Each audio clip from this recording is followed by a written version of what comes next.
What's up, everybody, and welcome to the Grindhouse Syndicate bonus episode. I am your host, Chris, and that is my co-host, Jordan, and today we are going to talk about our review on Late Night with the Devil. We just came from the theater. We have not spoken about it. We did not talk about it in the car. We didn't talk about it when we got home. We walked in the door and sat down in front of these microphones. So this is going to be our first interaction with each other about the movie, and you guys are going to kind of hear what we think about it. I think that is the first introduction by our names since the first episode. Yeah, I didn't have really any idea what to really go by, so we went by our regular names. You don't want to give us spoiler names. Oh. So here's the deal. This is how we're going to do it. We're going to kind of do a little bit of a spoiler-free version of this in the beginning, kind of talk about what we can, and then we'll give you guys a fair warning before we jump into the later half where we talk about anything and everything, spoilers, all of it. So we will give you that warning, and if you haven't seen it, you can stop right there, and if you have seen it or you don't care, just let it play, let it roll. All right, so Late Night with the Devil, it's only been out, has it been out like a week? I think it's been out a week. Something like that. Yeah, it is a Shudder movie. It's a Shudder movie, but as we just learned from being in the theaters, it has a lot of production companies affiliated with it. Yeah, this is the most production companies I've ever seen in the intro of a movie. It had to be at least 9. It was a lot. Off the top of my head, I don't know which production companies did it. I can tell you that it was directed by the Cameron and Colin Carnes brothers, and it stars David Dashmanson. And I will say that I did read that the reason that they cast him was because he actually wrote an article for Fangoria magazine about old school TV horror hosts. And they kind of liked what he said, and he's an actor as well, and they thought that because the main character was going to be this 70s TV host, that he already had that kind of mind frame for it. So they said, hey, let's bring him in for an audition, see how he does, and he obviously killed it, and they gave him the part. Yeah, I was thinking during this movie, this guy would be, if he ever wanted to do a career as a late night host, he could do it. Yeah, he is really good at doing the late night host thing. What's interesting is the movements when you're up there doing the jokes and all that stuff and interacting with I don't know if it's like the sidekick co-host guy, the guy who's over there by the band. That and the members, the live audience members and stuff. He's definitely got the mannerisms down. Yeah, he has it. He definitely is very believable in this role. But a quick rundown of the movie. So basically, we get kind of a little bit of a history lesson in this guy where he has this, pretty successful talk show or late night talk show, and it does pretty well, but it never does better than Johnny Carson. And he has a lot of success though. He marries this famous actress. His life is going well, and then the actress gets cancer. She passes away, and he comes back to the show after a little bit of time grieving, and the show is the ratings are way down, and he needs to come up with something to basically launch the show back. And Halloween night, he decides to do essentially kind of a seance with this girl who apparently is possessed by the devil. So that's kind of a gist of the story. Yeah. Without ruining too much. Yeah, treading on thin ice on the spoilers, but and that's really hard to explain a movie without spoiling it. Well, I didn't explain anything that's not in the synopsis. I don't think you did. I'm just saying that as far as details, there's not a whole lot on the details. But I thought that they did a incredible job with the timepiece. Yeah. I thought the main character guy absolutely was great. So there's a couple things in this movie that are based on real life things. Yeah, but Quite a a few bunch. things. Yeah. And that's something that I did not know going in that they were going to do. So the Bohemian Grove, that's a Yep. big part of the Yep. movie. That's a real life thing. They have a cult involved in the movie that is very much similar And to the Waco no, situation. no, they have like Anton LaVey. Yeah, yeah, it's like a Satan worshiping. Yeah, that guy even looks like Anton LaVey. Yeah, and they kind of set it up kind of like the Waco situation where there's just like a standoff Mm-hmm. and God, there was a couple things in this movie. They had what's the guy he created that it's like the institution or whatever, where he was the famous hypnotist slash Yeah. magician, and he eventually came to start the Off. institution where he basically offered this big chunk of money to anybody that could prove that they really had supernatural abilities. He was a magician. Yeah. And I think he just died a couple of years ago, and still no one had ever been able to claim the check. But yeah, so I did see too that they not only based that guy off of the real guy, but they also hired that actor to make him look like that guy. Hmm. Yeah, even the look of the character is based off of the real guy. So, yeah, there are a lot of things taken from the real world put into this. Yeah. Yeah, I didn't know that going in. That particular character, I love that they had that because this movie without that, it would have been It would have got you sucked kind of in too much. you kind of get he plays the role of what the audience would be skeptics. Yeah. And we actually get that without him being in it, it's just you don't see the other half of the world who's skeptics and you really get an idea too that a lot of the skeptics, no matter what happens, they're gonna have an explanation. Or they're going to at least suspect that there's an explanation. Yeah. They've already made up their mind that this isn't true. Yeah, I think it would have been a much different movie without that character. Yeah, he balances the story out, because as we see in the movie, like as the story's kind of kicking off, you see that everybody starts to be very quickly convinced about what's going on here. And this guy kind of he balances the weights back out. He kind of gives the voice to the people that may, because this is a broadcast, this is apparently like broadcast on live TV. And he kind of gives the voice to the people that may be watching the broadcast that are also skeptics. And then us as the viewer who's like watching the story unfold, you have to have that for good storytelling. You can't just have everybody buy into it immediately, because then there's no story.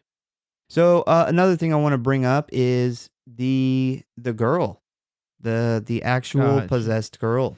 Yeah, she was super creepy. The girl who played her did an amazing job. One thing that I noticed is that is probably the closest to a somebody being exorcised in a movie, or somebody being possessed, I should say, in a movie, the closest they've done since the original Exorcist. I was going to say she gives off some pretty good Reagan vibes. She does. I mean, the way she's dressed, the way she has that kind of innocent, sweet, kind of how she talks to people is very Reagan. Like, she doesn't necessarily, I wouldn't say she physically resembles her a ton, but it's kind of her very soft, very sweet, very innocent 13-year-old girl. And then we see this switch in her with this, as you see, like this demon or whatever, this whatever's possessing her. And then in this movie, they even have a name for this demon that is somewhat similar to the Exorcist, which was done on purpose, I found out. Hmm. Yeah, she does a fantastic job at being creepy. And I'm not talking about just during the exorcism. No, I mean, from the moment she comes out, she's like, in it's weird because it's not like she's trying to be creepy on purpose yet. It's like she just, I don't know, man. It's hard to say. She plays a girl who's gone through some shit really good. Like as soon as you meet her, you can tell there's something off.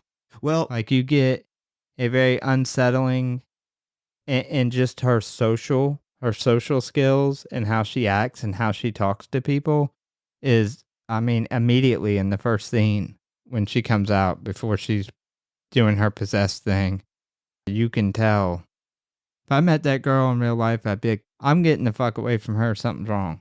well, I'll tell you one thing that adds to her creepiness before she, turns possessed is she does something that kind of throws you off because we are not used to seeing this is she stares directly at the camera. So she's like staring directly at us, the viewer. And I think that that's done to throw us off because everyone has seen a late night talk show or any kind of talk show many times in their life, whether you like them or not. And you never see someone stare directly in the camera. Not just that, but movies in general. We're used to watching these movies, and actors are trained not to look at the camera. The camera's not there. You don't ever look at the camera. So having that creepy look directly at us, and then like you said with the late night talk shows, they even mention it in the movie. They're like, "Hey, we're over here. Don't just ignore the cameras." And that's what I kind of mean by her social cues. Like she from the very beginning, you can tell she's not socially all the way there. Yeah, she's definitely got like a little, I don't know, just definitely got a little something going on with her, you can tell. And then later on it really becomes kind of creepy. Yeah, and when we're introduced to her in the movie too, we know why. They explain her backstory before she actually is in the movie. So when you're watching the movie, it's not like you think, oh, well, there's, something, you know why, you know Yeah. her background at that point. And I think she plays a really good job playing a girl who went through some shit. Without giving any spoilers of what that was, she did a really good job. I think that she was one of the things that made this movie. As far as the actors go, her, the guy who played the main character, the talk show host, and then the skeptic guy. I'm terrible with names, so we didn't plan on. I didn't write any names down, but those three I think are the characters that make this movie what it is. Yeah, I will say, and I haven't really decided how I sit with it yet, but I will say that sitting in the theater, it was kind of weird watching this in a theater.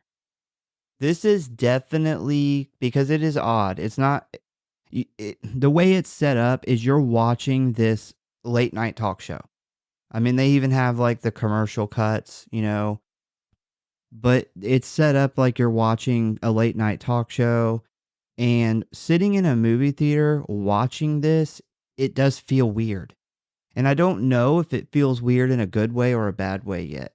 I remember thinking when the commercial came on, like, because they don't really actually show commercials. They kind of show, like, when they do the commercial break, they actually show some, like, behind the scenes of what's going on behind the scenes or whatever with the host, like, he's talking or whatever. But I almost was like, okay, this is a good time to go get a drink or something. Like, your brain clicks back into that TV watching mode. And it was just weird being in a theater watching a story being displayed like this. Yeah, it's weird. It's like we're watching a documentary of this found footage of this late night show, and then the whole movie is the intro. You can tell it's a documentary because they tell the backstory, and then the rest of it is the actual show. But during commercial breaks, they actually break away from the found footage aspect of it and follow the characters during the commercial breaks, and it gives the illusion that it separates the actual when they're live and during what you were saying, like the commercial breaks. It feels completely different. Yeah, and I know this movie picked up a lot of heat the other day for using AI to generate those little you remember those little commercial breaks where they showed like the skeleton with the "we'll be right back." I thought those were done really good. They were, but they were made with AI and people bitched about that. Well, Why? I don't know. I'm gonna tell you now, that's dumb If they could make that with AI, then who really cares? It's a very, very, very tiny thing in the film. And considering that this is a small budget film and it's, made by smaller studios, I mean, it's a Shudder film that was in theaters, so we're lucky that even happened. I'm totally fine with that. Like, I don't agree with movie studios using AI to create like to put actors or background actors out of work, or even like special effects people or graphic designers out of work, but something this small that's just like a 1 second, it shows you for a second and then that's it. I think that's fine. I think it's dumb that people have given this movie shit over that. Yeah, I don't get why that would be a big deal. That's the world we live in now. If you can create something really awesome with AI in a matter of seconds instead of having to spend how much ever time to create it on like a Photoshop or something. I just don't get why people are upset with that. I would get it if it was bad, like if Yeah. it looked like shit or something, but it didn't. Thought they were great. All right. Well, I mean, you got any other spoiler free stuff you want to throw out there before we kind of give our blessing or no blessing here on this movie for the people that may be wanting to check it out, wanting to know if they're going to check it out, or they're going to just wait for it to come out on Shudder, or they're just going to skip it entirely. No, I mean, I have a really hard time talking about anything we've already talked about because I don't want to spoil anything, but I will say if you're on the fence about going and watching this, it was a great movie. I would definitely suggest whether you wait for it to come out or you go to the movie theater and see it, definitely check it out. Yeah, I would say definitely check this movie out. It is really unique. It is probably going to be one of the more unique movies of this year. I don't think there's going to be too many things that's going to compare to its uniqueness and cool idea. People that listen to the show often know I'm not a big possession guy. It has to be uniquely done story for me to be into it, and I was into this. I will say, if you only get, 4 trips to the movie theater a year, I wouldn't say, break your neck to get to the movie theater to see it because it's about to hit Shudder on the 22nd, so here in a couple weeks. And it's not really a movie that's, I would say, you have to see on a big screen. But if you're like us and you want to see, the best movies on the screen if you can, the big movies of the year, the ones you think are the coolest, check it out. It's definitely worth being in the theater, but yeah, if you only get to go to the theater every now and then, and it's coming out here soon. It's not like you got a long wait. But I would definitely recommend you checking it out. Yeah, it's unique in the fact that, you don't have to wait very long and it's gonna be on Shudder. If you're a big fan of the show, I would definitely check it out at least when it comes out on Shudder because I'm pretty sure that we are going to be doing a deep dive on this and doing an actual episode. Yeah, we're definitely exploring that idea. And I actually really want to do that because there's some things that I want to watch this movie with the subtitles because I think there's some background stuff that when we do a deep dive on that's going to come to the surface and I think it's going to make for a really good episode. All right. So that's going to be it for our spoiler-free review. We're moving into spoilers now. So if you have not seen this movie, stop here. If you have seen it or you don't care, we're about to talk about the coolest shit of the movie. So heads up, just letting you know, you're ready to jump into some of the cooler things. Yes. So the first thing I want to mention is the fucking scene with the worms, man. The Yeah. worms coming out of the belly and it coming out of the eye. They used obviously practical effects for that, and I was so thankful because they Yeah. easily could have CGI'd that. Yeah, I thought that was that whole scene was fucking awesome. The practical effects, I think all the practical effects that they did in this movie were awesome. There was a couple CGI things in this movie. Obviously a low budget. There's only so much you can do for certain things. I think the things that was CGI'd in kind of had to They be. had to be, yeah. Yeah. So I think they used as much practical effects as they could, and I think that the scene was one of the coolest ones. The guy literally rips his fucking stomach open to worms coming out of him. He also rips like a chunk of his neck out, and I was like, "Oh, cool, yeah, I'm with it." Because this is really the first time we get some really good gory special effects as this scene here. I will say this movie's similar to The Exorcist, where there's creepy stuff throughout the movie and a lot of build up, but then the end is really when things kick off. And this movie has that same thing going. Like if you're into movies where you want to see 30 minutes in where the chairs are flying around the room and somebody's fucking eyes are glowing and all this stuff and camera tricks and body contortions, this isn't for you. But this is more of a substance. This is a quality over quantity when it comes to a possession movie. It feels a lot more real. Yeah, and I think you have to have that, especially considering the found footage feel it's in. If they would have tried to do like the crazy nowadays possession things that we get, like a lot of the Conjurings and stuff, doing that found footage, it would have been rough. I think you got to make it. The thing about found footage is and what people love it for is it feels real. Like you feel like it's something real that you're watching. So you can't like overstep the boundaries and do all this crazy stuff. It made it feel a lot more real. Yeah, this movie has some really cool, really quick shots with it too. Like there are a lot of fast, good-looking shots. A lot of our best shots are done very quickly, but they're not done so quickly you can't tell what's going on.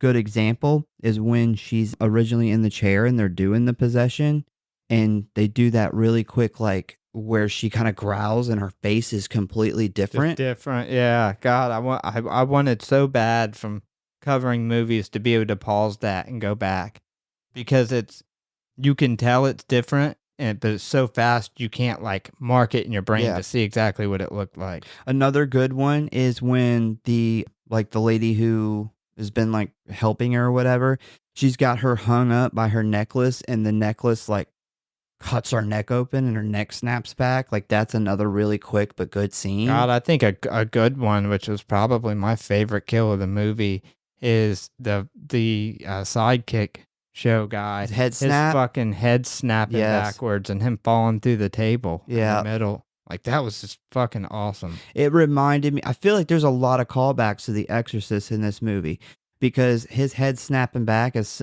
similar to what's the guy, the director guy that she was with. Remember, his head's turned all the way around when he's done. We don't get to see it, but we know that's what happens. And then there's also that guy, he tries to pull the necklace off and he tries to say, "The power of Christ compels you." And he does the same line from The Exorcist. I mean, this is 1977.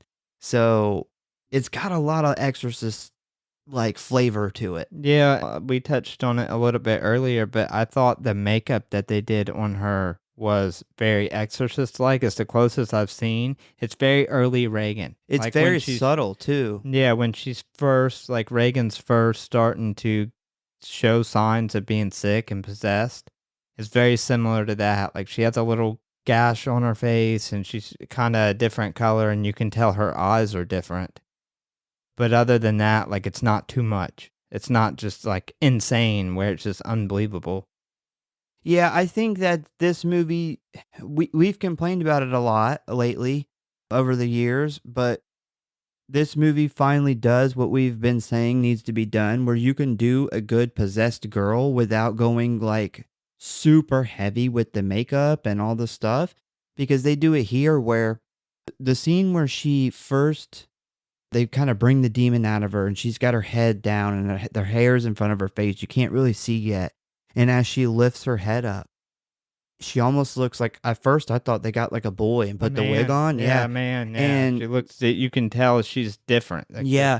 And they do this with makeup, but it's not so much makeup that they've like tried to make her look like, a good example is like the two girls from the David Gordon Green's Exorcist, how they were just, they look like they just came out of hell or something. I think the the subtle makeup, but making someone look creepy, but not like, you know, like they're from Hellraiser is the way to go in these movies with this. It just feels more legit. Yeah, another thing I want to mention too, and I've mentioned this probably many times on the show, definitely when we covered The Exorcist, but doing these from limited camera angles.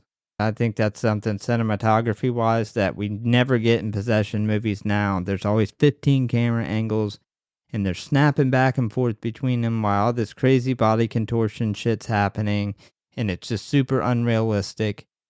The Exorcist was shot, like, the scenes in the room were shot from, 2 or 3 camera angles. When something's happening, they stay on that camera angle, and it feels like you're there.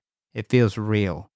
And because this was a found footage, it was done like, these scenes were 1 to 2 camera angles that we're actually seeing all this stuff happen, so it feels more legit.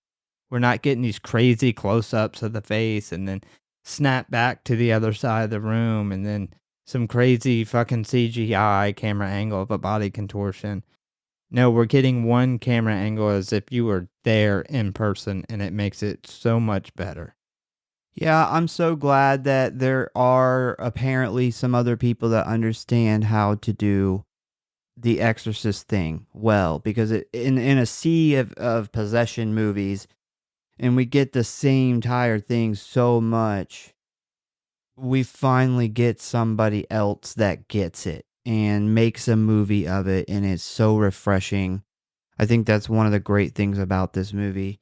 There's a lot of cool things. I mean, the idea, the doing a late night talk show, It's the such an original idea. yeah, I mean, all of that is really fantastic. I will say, and I don't know if you're going to agree with me because it's kind of extreme, but when that movie finished, and I was, we were sitting in the chairs still waiting for the lights to come on so we could see to get out of there. I remember thinking, with this, if I could sum this up, is this is like a really good, really long episode of Tales from the Crypt. Yeah. That Yeah, is I the could see vibe I that. got from that. Yeah, I could see that. Kinda got that story. I think it was done a lot, I don't remember any found footage on Tales from the Crypt, but No, but it's the feel of it and a lot of the practical effects too, but because it's low budget, a lot of the practical effects on Tales from the Crypt were kinda bad, but this is very similar ways that they did it, but it just looks better. well, Tales from the Crypt were never scared to do ideas. And they always had a really good, like, charismatic lead, and that's what we got here. And they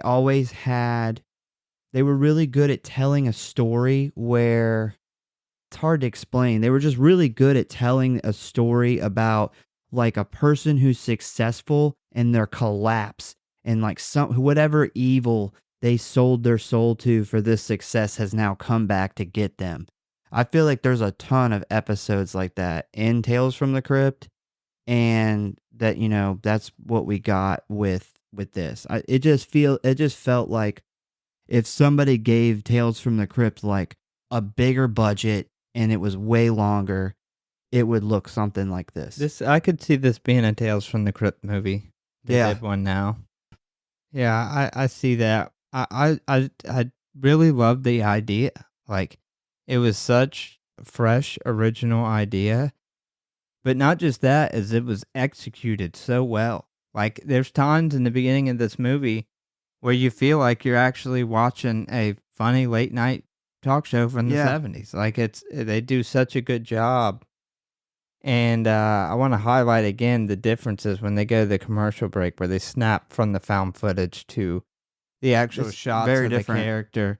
I think they did that on purpose, and it was done to, like, they even do it in black and white too. Yep. And I think they did it to separate that. So when the camera's rolling and you're actually in the part of the show, it gives it a different feel. Like you're back in that documentary. This is what, the camera actually picked up. But then they give us the black and white, like, camera break or commercial breaks, and they drop a lot of subtle hints of what's gonna come, and this is another reason why I wanna do a deep dive into this, because I know there's stuff we're gonna pick up now that we've seen the movie. There's certain things, like people are trying to get somebody's attention for something that's gonna happen, like the guy brings up the tray and he's like, "No, that's for the next skit, like, Yeah. check your list." And you get an idea, it's kind of a hint of what's to come. There's certain things, there's a symbolism too, and I don't know if you caught it. So the Bohemian Grove in real life has this giant owl Yeah. that they do these Like the rituals. yeah, they do their rituals in front of. I don't know why it's a giant owl. I don't know. I've looked it up before. I don't know if there's even an answer on it. But they used that symbolism in this movie. I don't know if you caught how many owls there were in this movie. Didn't. So it's at the Grove. They had the giant owl statue at the Grove in the movie, the Tall Woods. So when the McVeigh, the Satanism guy, when they're in his place, there's a owl in there, a Huh. statue of an owl. The television show is The Late Owl, Yeah. and it has an owl in it. When he is seeing all the shit at the end, there is somebody dressed up as an owl. When all those people in the costume are around at the end, there's an owl there. And I think it's all symbolism that ties it back to this place. Like all this, and this is why I can't wait to do a deep dive and watch this now that we know the story and watch it more in depth and kind of piece together the story even more. Well, we do know from the ending where essentially when he joined this group, and he pretty much, they told him like, you have to give up something to get this success.